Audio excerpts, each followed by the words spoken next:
Yo, yo, yo, what's goody? It's Bear in the building. Thanks for tuning in to another episode of Kueen Talk.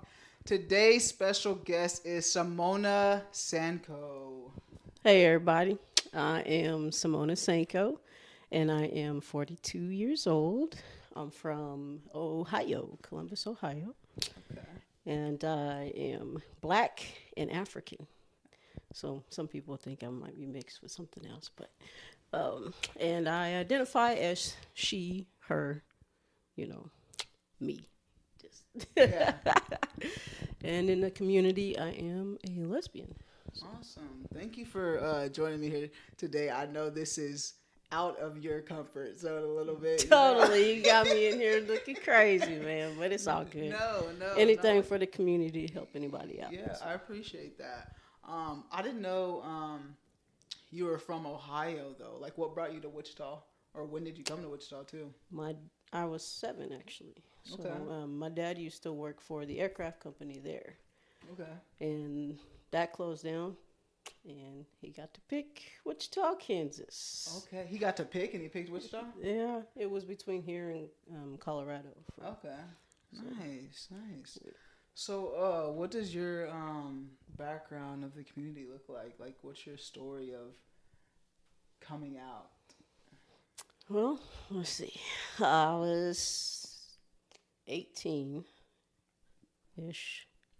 And you went to South High, right? I did go to South High. Okay. Actually, I started at Heights. Okay. We were in Heights District at first, and then Mom moved. I did not want to move, but Yeah. I met some great people at South High. Good. So, I first came out to my best friends, and I found out through me coming out to them, they were also Okay. part of the gay community. So we did like a 3-way call. Okay. But then I told moms, but I told her I was bisexual at the time. So, Okay. but I knew that wasn't the case. Yeah. So went off to college, came back, met my first girlfriend. Then I was like, Mom, I'm not bisexual. And she was like, I already knew that. I was just waiting on you. And I'm like, oh, okay. So, what did So- that conversation look like with your mom when you told her? She always, as growing up, she's always told me, it don't matter what your sexuality is. I got your back. So she told you that before even coming Yes, out. So she might way, have had way. her sis- She already had the idea, but I still was trying to do what the proper was, and I just figured finally by the time I went off to college, I need to live my own life. So Yeah. And your father, what was that conversation like with him? so at the time she was married to not my stepdad now, because he's deceased, the one that I came out to. So if I remember correctly, he was cool, but from my understanding in the background, he wasn't, so okay with it. But he never showed it towards me, so Okay. that was cool. Do you have any siblings? I do. Okay. I've got, there's a lot of them. So I have an older brother that was in Africa. I haven't met him before. And then I have 5 brothers below me. I'm the only girl. Oh, okay. The So, only female. The only female. So you had high expectations for yourself being the only female. In a sense, because being that the older brother, he's through a different dad than the brother that I've actually grown up with. Okay. So the other 4 that's under him is with my father. So Okay. I have 5, 6 brothers from my father. And then me and my brother that I've grown up with, we have the same mom but different dads. Okay. So And so the father that you said you told and then wasn't really with it behind closed doors, is that your biological father? no, my biological father lives in Columbus, Ohio. And he took me in. I didn't really have a coming out. It was like, hey, Dad, meet my girlfriend, Yeah. type thing. And he was cool So with it. yeah, he was cool with it. He accepted him in. So, How is your siblings with you being a lesbian?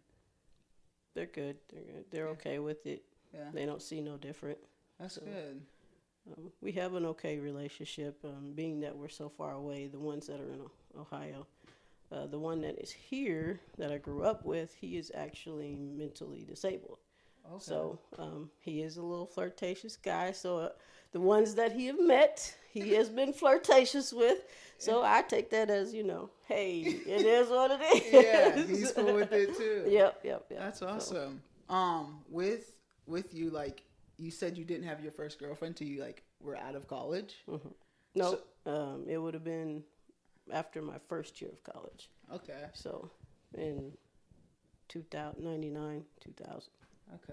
And what prior to that, like what made you what was like your earliest memories of like I feel like I like girls? Grade. Seventh grade. Seventh grade. I had a crush on one of my best friends. Yeah. Found out later she had a crush on Okay, me so too. that's the one that was the three. No, Oh, it's a different one. Okay. Different one. Without even knowing, you just. Yep. Okay. I did. I had the boyfriends in seventh grade, Yeah. and but it just didn't feel right. Yeah. But that first girl crush, I was like, man. But at that time, you couldn't come out. Yeah. That wasn't the thing to do. You would get teased. Yeah. So is that what made you refrain from coming out? Like, what seventh grade is when you had like your earliest memory of having a crush. What were the signs of you not wanting to be open? mainly, it was religion.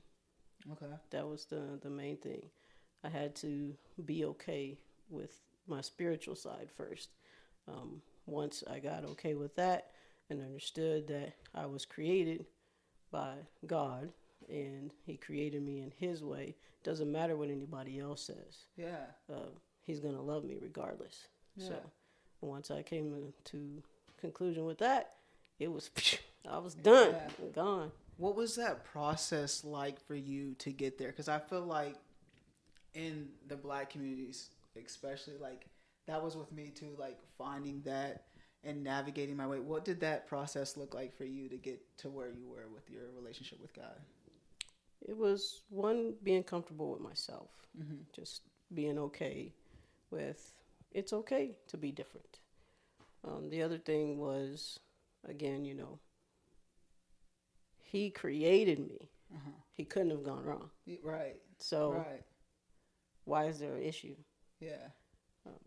That's it. Yeah. Like, did you it's go just- to church? Was there churches that you went to growing up and stuff like that? That you still do you still go to church today too? every once in a while, I get on the YouTube usually. Uh-huh. I attend Delrose. So sometimes I do go. Like I said, most of the time it's on YouTube. Yeah. Watch it online. So Do you feel like you watch an online church because you're not comfortable with going in person, or is that just how it just happens to be? You just like go on. it's because of how my life runs. Mhm. Just busy. I don't believe in going to church when you're extremely tired because I will be that one to pass out. So I think that's very disrespectful. Yeah. So I would prefer to be at home, and not worry about that portion. Plus, I can hit rewind if I need to, Yeah. and be able to enjoy and not feel so bad about going to sleep. Right. Yeah. So So you would feel comfortable with like going to Yes. church in person and yes, stuff. I do. I do feel very comfortable at Delrose Good. going to church. So Delrose is in Wichita, Kansas. yes, Okay. What denomination is that? it's not. Oh, okay. Well, it's United Methodist. Okay. Okay. So yeah. Nice. What made you feel comfortable in that church? Just the people that are there. Yeah. If they do have an issue, it doesn't show. Okay. They are very warming and welcoming there. So, and I'm able to dress how I want to dress and feel Okay. comfortable. Nice. I don't necessarily have to go in a suit or a dress or anything like that. I can just be comfortable. Come as you are. Yeah. Basically. Is it what's the ethnicity of the church? It's black. Black? Okay.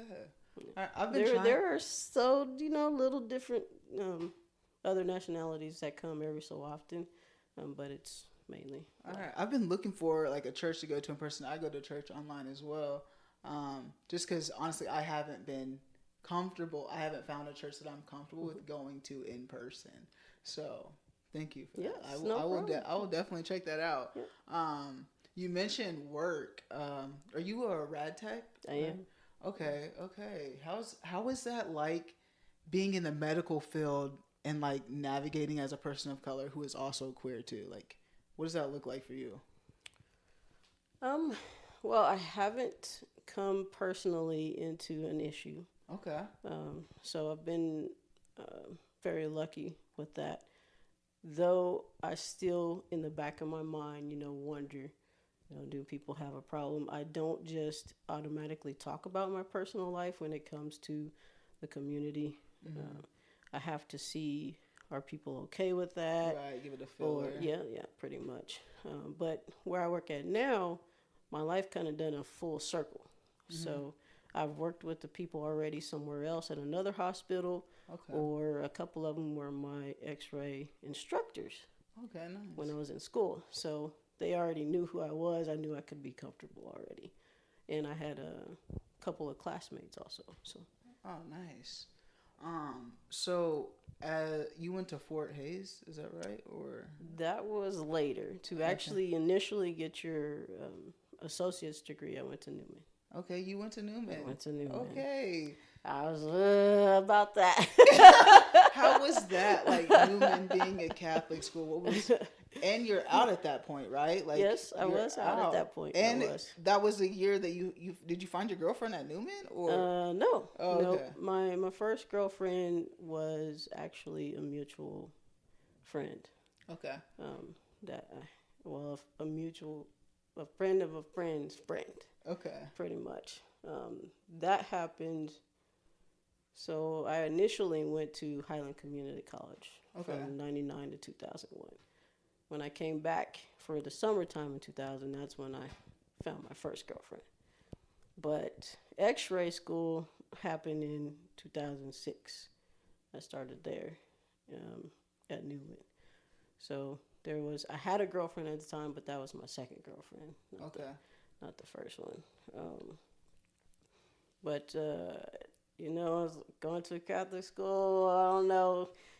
There you have to take some type of religious course. Okay. And I was very skeptical about that. I didn't want to be, somebody tell me, well, you have to be like this. And, yeah. But I actually learned a lot. They weren't like that. So I was very surprised. They're like, oh, man.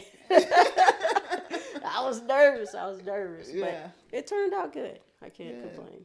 So, like, did you feel... So, Newman is also just, like, there's not a lot of people of color on the campus. So, did you feel, like, comfortable in all of your identities there at Newman? Or what was that? Did they know? Did they know that you were... I mean, the way they could assume by the way that I dressed. But I didn't really... you didn't hide? No. No, not at all. As far as... I only had that one class because by then I had already had all my prereqs. From Highland? Yeah. Okay. So, I just, be me. That was it. It didn't seem like anybody was racist, Good. They didn't show it anyways. If they were, my classmates for X-ray, we were together, for the entire 2 years. So it was like a family. In that class, I believe there was like 3 or 4 of us out of 25, 30. So nice. So that's good. I mean, whenever I think of just like a Catholic school and just like my identity and like how I identify, like it scares me. So I just like hearing it from you. So it is a community there that for your experience, it was comfortable for you. Good. Let's see. You said you're a rad tech. Are you a mechanic too? Wait, time out. Yeah. Are you a mechanic too? Well, I wouldn't say that much. Yeah, but time out. You went to WSU Tech, right? I'm currently still there. I graduate this May. So it's almost over. Okay, and it's for mechanic? Yes, it's for mechanic. I'm getting an associate's in auto mechanic. But I won't be certified. I'll have like some areas where I'm certified as a, oh shoot, what's the word I'm looking for? As a new person. So other than that, I'll just mainly have the degree. I'm looking to hopefully have a mobile service started just to kind of help out people just with the basic stuff. I'm not trying to get into all the extra hardcore stuff. I'm an X-ray tech. Still, I keep my hands still looking pretty. Okay, so you are still pursuing like the rad tech. What made you pick up mechanical school? I've always loved working on cars. Yeah. But there came a time where I was working on a Mini Cooper. Okay. Supposed to do a pulley change deal, and I looked on YouTube, because that's the best place to go. Saw a few videos, told me what to do. So there's that center pin you got to pull out. Well, I thought. Pulled it out, and it made the timing chain drop. So I couldn't even put the pulley back in. So at that point, I have created a whole nother situation. Okay. Dang. Had to get on Facebook, find some people who work on Mini Coopers, like, yo, this is what happened. This is where I'm at. What do I got to do? And I did eventually find somebody who helped me. That car was down for a month or a little over. So I said, I need to try to get some basic, boundaries there. And so I got in, and here I am. Okay. So that's all gibberish to me, like what you're speaking right now. So the little circular thing. I'm not that handy person. Dude, are you pretty handy? Like, I feel like when I get into relationships, women expect me to be this handy person. That's not me. Like, I'm not that person. But you are. I am that person. Living paycheck to paycheck. You have to figure it out on your own. Right, yeah. You don't have the money to pay these experts. Yeah. So it's really the man's field. And when I got in that class, I was the only girl. Oh, you were the only girl at the WSU. And the only black person. Oh. So, but the guys were great. I got a family out of those guys, because you end up going the whole time with the same people until each of you graduate, because you don't really start at the same exact time in the same classes. So some of them had already been there for a year, or they have already taken another class or two before me. So a lot of them are already been working on cars for forever and a day. So if I had questions or I needed to figure something out, they were there for me, and we still keep contact even now. Now that I'm at the end, I'm all by myself, and I have started out with a whole new group of people. But now there's 3 girls in the class that I'm in now. So, and we're all 3 black. That's dope. There's a few black guys in there too. So. Good. So it's coming up. Yeah, it's coming up. Good. I'm always the kids that I work with. I'm always telling them, like, if you're trying to find something that's always needed, like a mechanic and an engineer, IT, like those are the ones to go to. And obviously, like in the medical field, as we've seen with like COVID and stuff like that, like I'm always pushing them to get in something like that for sure. Yeah, because jump in the hospitals. Yeah. No matter what job, everybody's job is important. They might not think so, but it is. Yeah. So. Yeah. Well, that's good for you, and like you being that role model for those other girls that came in there, seeing somebody like you didn't have nobody when you came in there. No, I didn't. And I just, those guys, they made me feel comfortable, and that was the one thing they said. Once we're gone, make sure the new group that they feel comfortable too when they come in, and that's what I tried to carry on. So I feel like with your family dynamic of how you came out, like everyone was pretty open and no one, you didn't have a hard time of No, saying no, not even the family back in Ohio. I took my girlfriend there, and they were welcoming with open arms. There was nothing that could be like, no, Yeah. this is not right. And I love that. I love that about my family. So. And you guys are still, you have a pretty close knit family too. Yeah, for the distance that we have, yeah, most definitely. When you is your family like really religious as well? I wouldn't say that. Yeah. They are religious, but it's not hardcore. Okay. So with your mom, what was your fear of telling her? Like you said, she always was pretty open and honest. So do you think it was just the religion aspect of it, or do you think it was? No, it was. Yeah, she was making me comfortable, but is that really, how she truly feels? It was the doubt. Even though me and my mom, we have a close relationship, there was always still, moms love you. They're going to love you for, but is it still really okay? Yeah. And I just had to, it's not about her anymore. It's about me. I have to live my truth, my life. If she doesn't accept it, I'll have to accept that. Maybe we can figure something out, it's maybe I just won't bring that person around, but we can still have a relationship type thing. But no, she welcomed it with open arms. I'm also an entertainer and male illusionist in the community, and she has my back fully with that. So I was going to talk about that. Male illusionist, that's what the proper term is for like the drag for instead of drag king and drag queen, it's female illusionist and male illusionist and male.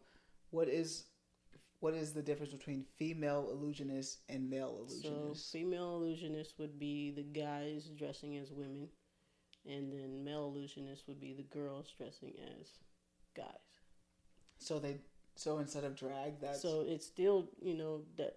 So you have your proper term, your political term, and then you have your everyday term, drag king, drag queen. Okay, so that's like the proper way to say it. That was male illusionist. Okay. Yeah. How did you get into that? I actually saw a good friend of mine. Actually, my first girlfriend was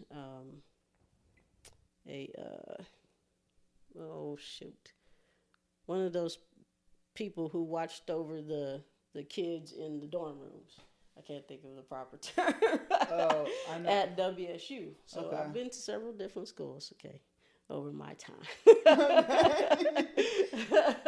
So after Highland Community College, I ended up going to WSU. RA, that's what a resident assistant, that's what it was.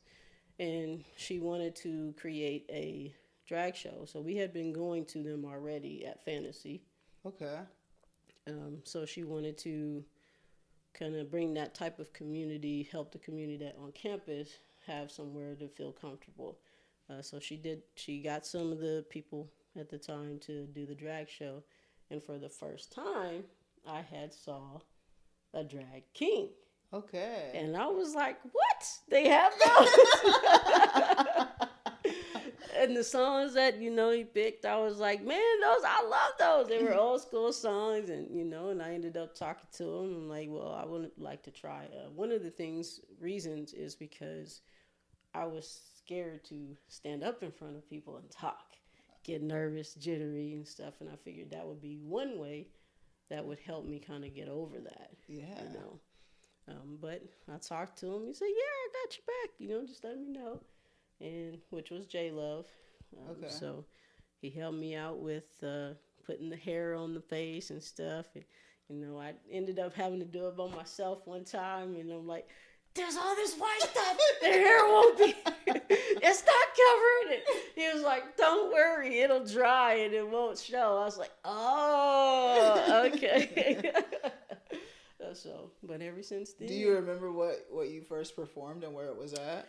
It was at Fantasy, and me and J Love, we did New Kids on the Block and Nelly. Girlfriend, I think that's what it's called. Okay. So that was the first song.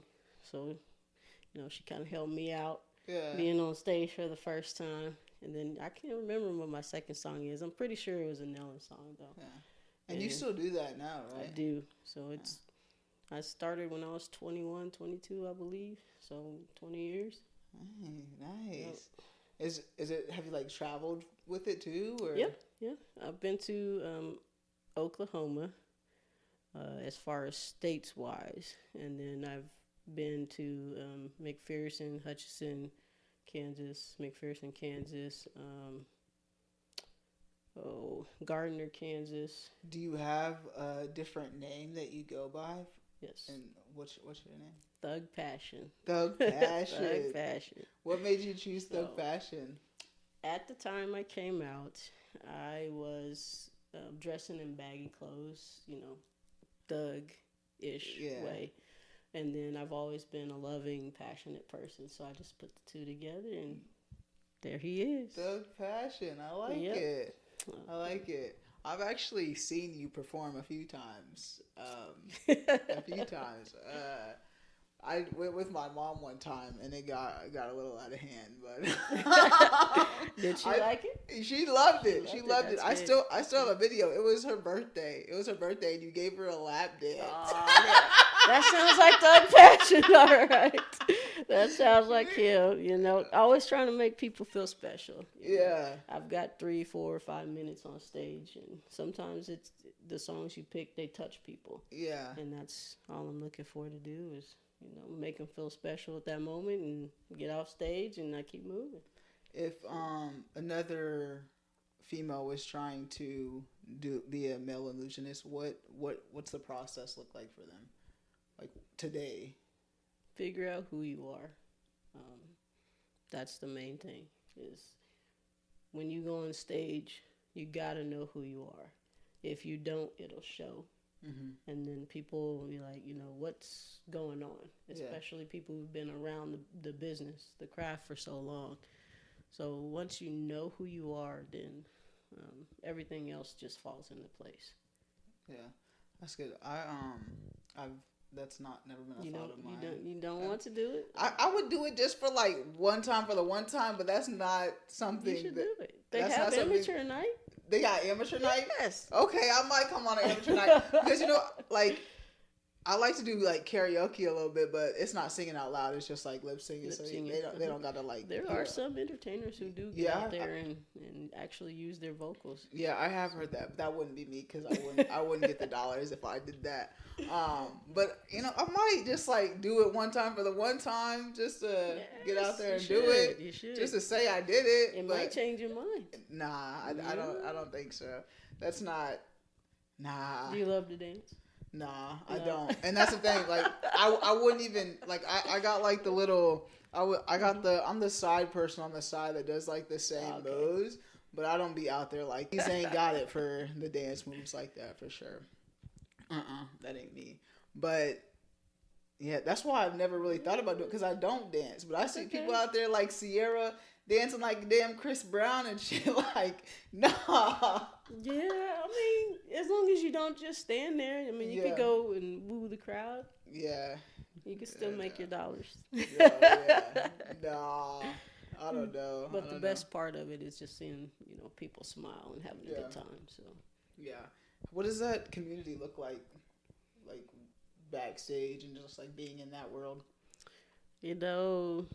Everybody has their ups and downs. But for the most part, it's a family. It really is. We have those who don't get along and those who get along. Yeah. But what matters is we come together. We create a wonderful show for the people out there, and we keep moving. People try to give advice. If you're willing to accept it in, you accept it in. If you don't, you don't. Yeah. Is there a lot of black male illusionists or? Here in Wichita, yeah, there is a few of us. Okay. But you'll see more in the bigger cities. Mm-hmm.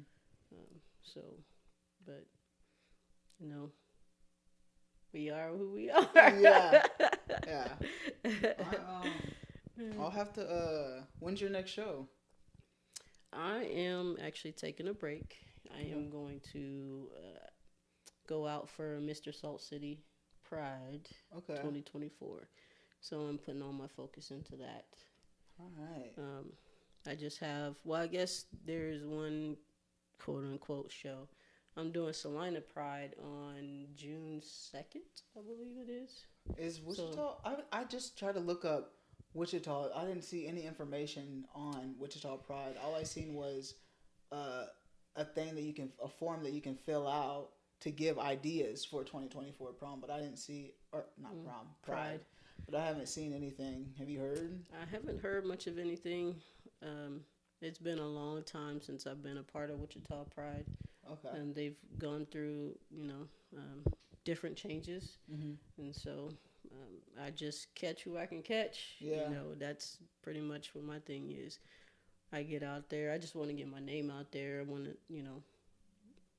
make people happy in different cities. If I can get in other states, that would be great. But, all in all, if they've never seen you, they got to take a risk on you. Right, yeah. And some people just aren't willing to do that. Yeah. So it's great to video yourself if you can, Mm-hmm. so you can get them out there. So when you do go to other states, you say, yeah, what do I got to do to be in your show? Mm-hmm. And you could show them, what you can do, and hopefully you go from there. But usually it comes from people coming here and seeing you, and they got to get a feel for your personality, because you don't want to bring somebody who's going to cause trouble. Yeah. So, but around Kansas, I'm dibbling and dabbling each year. So. And is that what you do? Like for the Salina Pride, is that what you did? Like you sent your information to them to get it, or they just reached out to you for the? Actually, Candy Kane is a very big person in our community. She's done a lot of prides and pageants, and I'm pretty good friends with her, and so they reached out to her, and she's the one who put the list together. Okay, nice. So she's also in the community, but yeah. So she hit me up. Hey, Salina Pride, you willing to? Is this your first time going to Salina Pride, or have you been there? Okay. It is. Have you heard about it? Like, is it Salina's not? It's not that small. Like, it's a pretty fairly sized town. So. From my understanding, they're rebuilding. Okay. Just so I'm just going and that's out June there. 2nd? June 2nd. All right.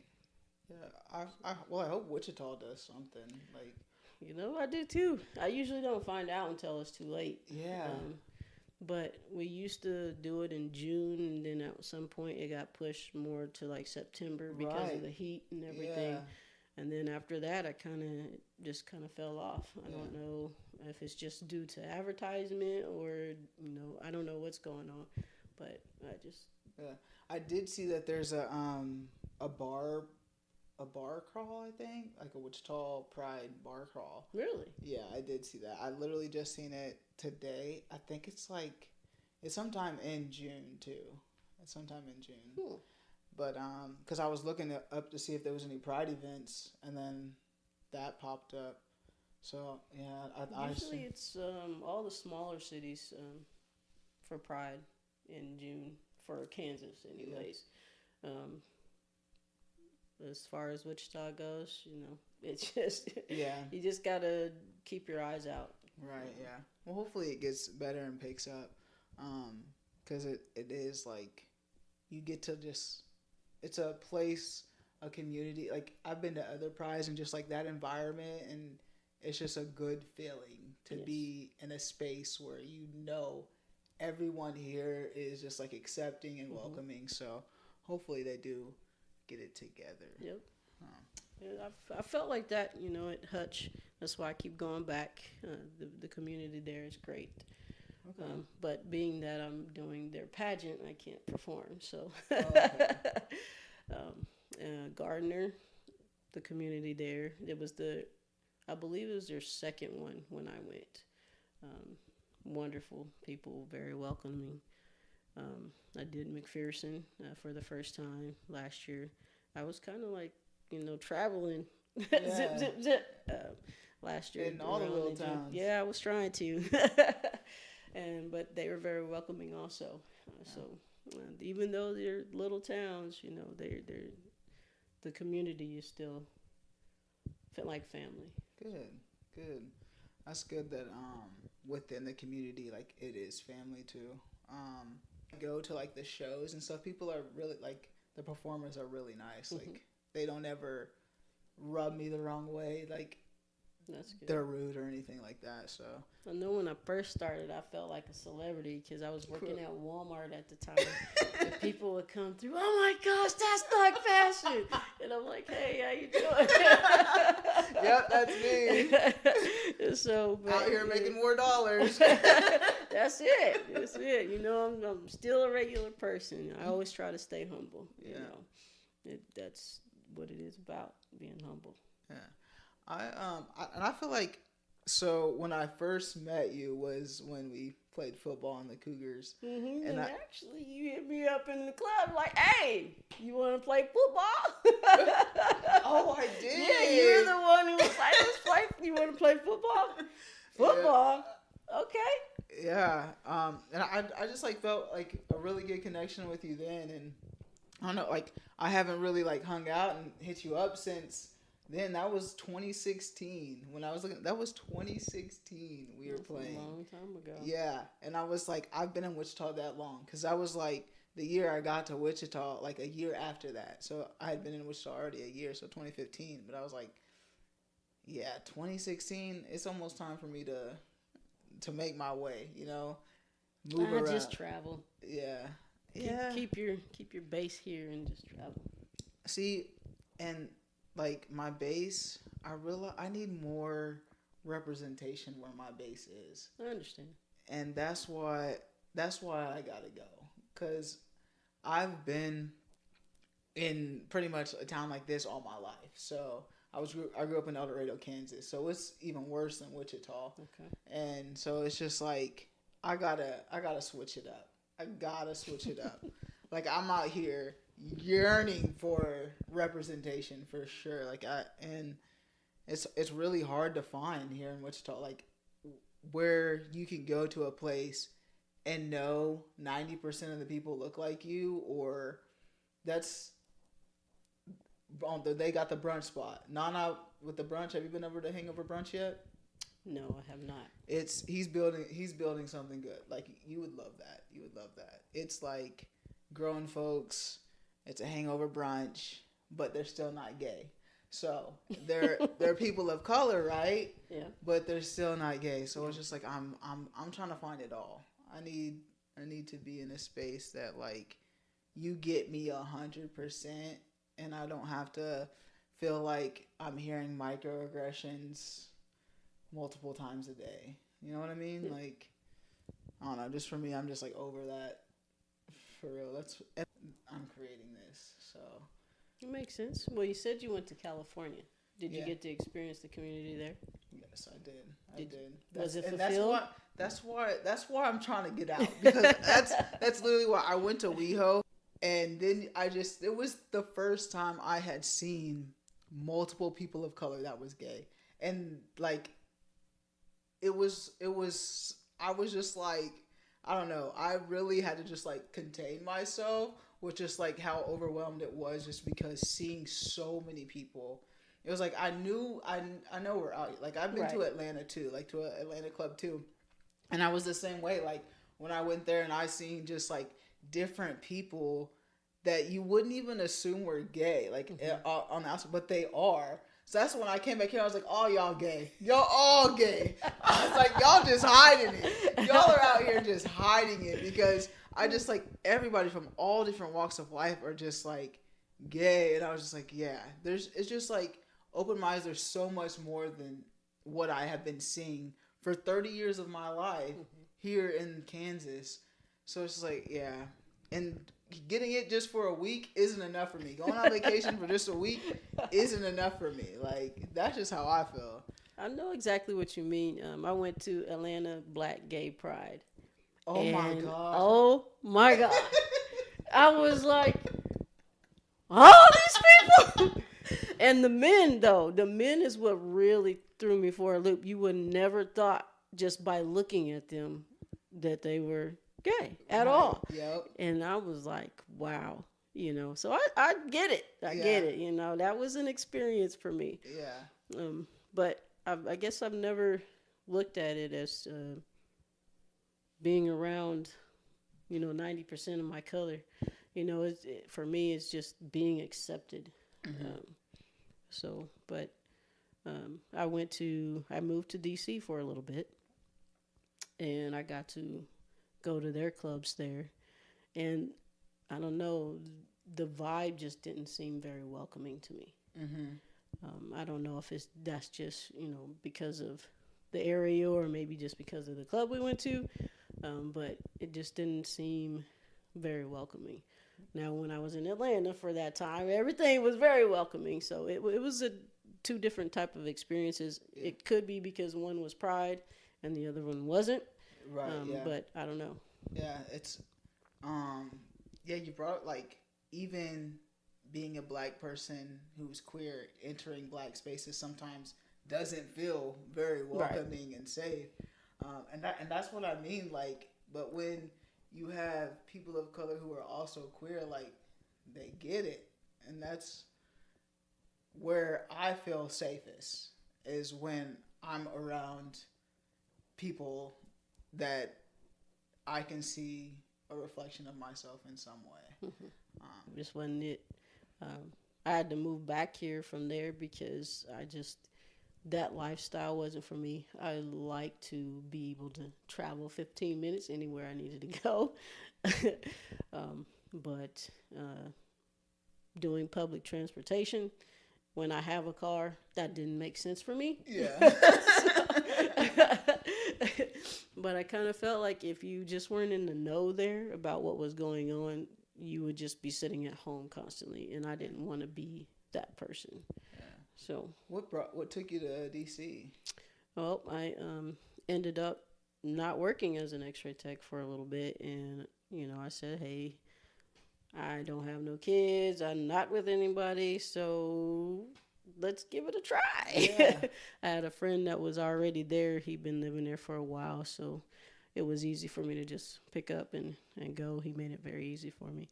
So, but when I got there, I only spent a few months there. And hey, only a few months? Yeah, because you were just a number there, Okay. Just trying to find an X-ray. I figured finding an X-ray job would be easy. No, it's not at all. I would say it's easier here, and our jobs aren't very open here. They're not available really that much here. So, but I applied for a license for X-ray in Maryland.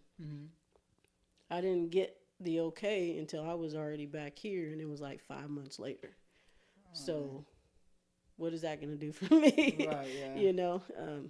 They don't move. Yeah. And I'm like, I didn't feel like I was there for 4th of July, and we weren't barbecuing like everybody else was doing back here. Yeah. And, I'm just like, where do I go for the fireworks? Yeah. I don't, so I had to come back like, this lifestyle's not for me. Yeah. One thing I will say about like the Midwest and Kansas is like that friendly-ish vibe, right? Like, so when I went to LA, people, when you're driving in the cars, you give the wave, and that's not a thing like in LA. Like, they're not friendly or just welcoming of like, I feel like that Midwest is just neighbor, you're my neighbor, and like if you need something, if you on the side of the road, like I might stop for you. But in bigger cities like that, it's just like people are just like numbers. It's like, I don't know you, I'm not stopping for you. Yep. So that's how I feel too. But I've also heard a lot of people who are from those bigger cities say that we are not very welcoming here in the Midwest. So it's weird to hear that. Like, what? Yeah. You're telling me you said hi to somebody and they didn't say hi back? Right. Yeah. You do you foresee yourself being in Kansas for like this is where you're at for good? Yeah, I Yeah. do. I have moved up quite well in my job. The people I work with are great. We're like a family. If I need to take care of something, my bosses understand. There are quite a bit of things, going on around Wichita. They're not very good at advertising it, Mm-hmm. but it depends on what you're looking for. Yeah. I love being able to go 15 minutes, whatever direction, no Yeah. traffic. Yeah. So those things is what's important to me. If I leave here, I'd have to transfer to another place, Mm-hmm. and then it's like, am I gonna get that same? Is my pay gonna be the same, or is it gonna be more? Well, how much will I have to drop? Are the people that I'm working with, are they gonna be family oriented, or am I just gonna be stuck? Am I gonna be miserable? Yeah. That's my whole thing. When I think about if I move somewhere warm, then where am I gonna travel to? Yeah. There's no point in leaving because I'm already by an ocean. I'm already somewhere where it's warm. That's So when now you- where I go. Yeah. Just travel when it's if you want to get cold. That's it. Who wants to do that? So let's live in the cold and travel and experience the world. Yeah. From there, I'll be, as far as money wise, it's good. Mm-hmm. So I don't. Those things are the things that are important to me. Plus, my mom is here. My brother is here.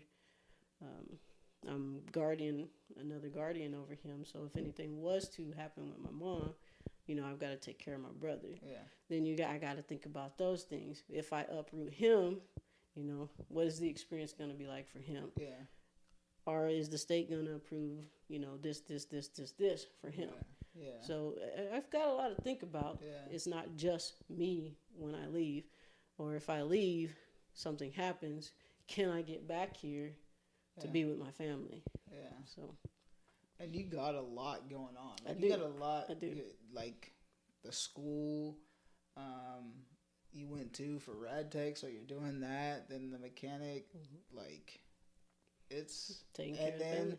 being a male illusionist, and then like it's Yeah. a lot. And then I see you be skating on Fridays. Oh man! You should have went on my birthday. We went. You should have hit me up. I shoulda will. hit me Usually, up. you're always there. I know. You're usually always there. I got life took over for a Yeah. little second. I ended up going last week.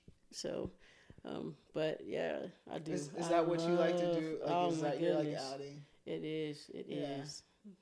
Takes me back to when I was a kid. I feel that. You have no care in the world for those 3 hours. You know Yeah. what I mean?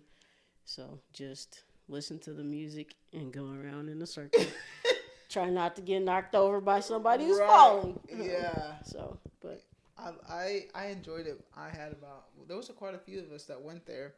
It was a good turnout. It was 90s night too, so great music, good vibes, and yeah, I feel that like in Wichita, it's like there is stuff that you can do.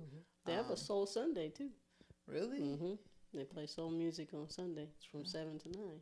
I'll have to So check that I out. haven't made it there yet, but I Yeah. plan on it. Yeah, I drinking involved in skates. I didn't fall one time. Nice. I didn't fall one time. I was proud of myself that a few years before that, I busted my butt like so bad, hit my head on the thing. My glasses flew off. Everything. I hopped up though like a G, like nothing happened. 'Cause good. like when you fall, you gotta get up quick, or else Yeah. they gonna run over your fingers. You gonna tumble people down. Like it's not a place for that. But yeah, that's one thing that I need to get in to do more. Is just like finding that stuff here in Wichita to do that's fun. And there was a lot of people of color there. There was a lot See, you of went people. on a good night. Yeah. You Oh. I guess because it was 90s night. Like, Probably. Yeah. Probably. But yeah, You there know, was. Last week it wasn't. It was packed, but it wasn't a lot of people of color. So, but there are a few of us who consistently go. Every Friday. That's their thing. So Yeah, it ain't gonna be mine every Friday, but I'm definitely gonna pop in there every now and then because that was a good time. What does a great ally look like for you though? really, just support. I contact you and you be there. Yeah. You know, whether it's through a phone call, a text message, um, just when I need you, be there. Yeah. You know. What would you say to someone who is trying to support someone in that's a part of the queer community, that an ally? That's a good one. Mainly, uh, just continue to be yourself. Figure out who you are. Um, if there's anything um, to help get information for that you need, um, or even just simply sharing my story or finding someone who's kind of similar to their story, or just even bring that person around good people, good positive vibes. Uh, would be the main way to give them that support. Good. So as you discussed, like with your coming out journey, and it was hard for you to come out because of like the religion aspect of it, what would you tell someone that's navigating? Like, how can you help them in your way?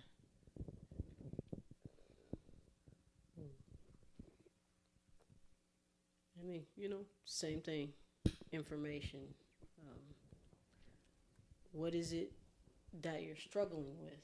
Um, if there's, like I said, people who can help in that way, because not everybody's situation is the same. Mm-hmm. So I may not know how to help you, but I may know somebody else who can, or I may know where to get some information, or I might know about a support group. Hey, here's this support group that you can go to. If you want me to go with you, I'll go with you, type thing. So. Yeah. Well, Simona, I appreciate you joining me on this podcast. Getting me out here talking to these folks. No, you're just talking to me. You're just talking to me. Just having a casual conversation. But I appreciate it, and I hopefully it helps some people. Like, you've been through a lot. Like, like the different schools you've been to. You're a male illusionist, like a mechanic, rad tech. Like, there's so many things that you got going on for yourself, and you didn't let your identity stop you from pursuing those things. Like, you were the first in many of those spaces and the only one. So, like, you've had to overcome a lot. So, and you're still pushing through like the barriers. So. Oh yeah. I didn't really put to face exactly everything that that I go through or been through until I had to write a little essay for a scholarship that I was applying for. It's for minorities and for people in LGBT community. And the thing I had to write about was my struggle as a minority in the LGBT community. Mm-hmm. Well, for me, I had to look at, I'm a lesbian, I'm a minority, I'm an entertainer, so when I think about when I walk into a job interview, I don't go in a skirt. Yeah. I don't go with my hair flat ironed. Right. I'm in braids, button down shirt, maybe a tie, some slacks, and that's the first thing that they see. Right. Then I also have that I am a person of color. Then, okay, well, she looks like this, so most likely she's probably a lesbian. So I've got all that, going against me already when I walk into an interview. Right. But I just be me. If I don't get the job, then it wasn't meant for me to be at that place. Right. That's how I look at it. When I started working where I am now, I was working at a primary care office, and then I picked up as a part-time working at the hospital. So I said, I want to be here at this hospital for full time. I went to my boss. What I got to do to make that happen?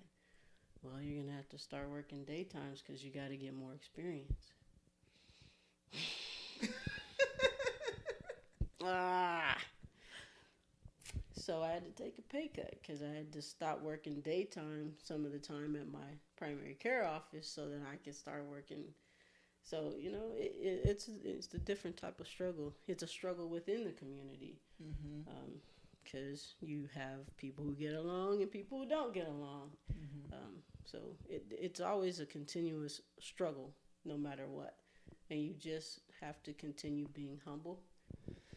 Yeah, well, I appreciate that. It is hard to navigate life being a queer person of color who's also a woman. Like you're a woman too, and so I understand you completely, 100%, and what you're saying right now, and that's what this is for. Like this podcast, and just like bringing people together and showing like it doesn't matter. Like we're breaking these barriers, and we're here whether you like it or not. Like this is us. Accept us or move along. So I appreciate you doing this. yeah. Yeah, like I said, I know this is out of your comfort zone, so I really, really thank you for coming and doing this and supporting what I got going on too. Just supporting each other and what we do is just like it's needed, and it means a lot for me. Like that you came here and you brought me multiple people too. Like so that too. So yeah, I just thank you so much. Thank you guys for tuning in to another episode of Kueen Talk. I hope you enjoyed Simona's story and you learned a lot. Please share, like, leave a comment. Let us know what you think of this. Family, friends, strangers, love. Be nice. Hey, wasn't too bad, huh?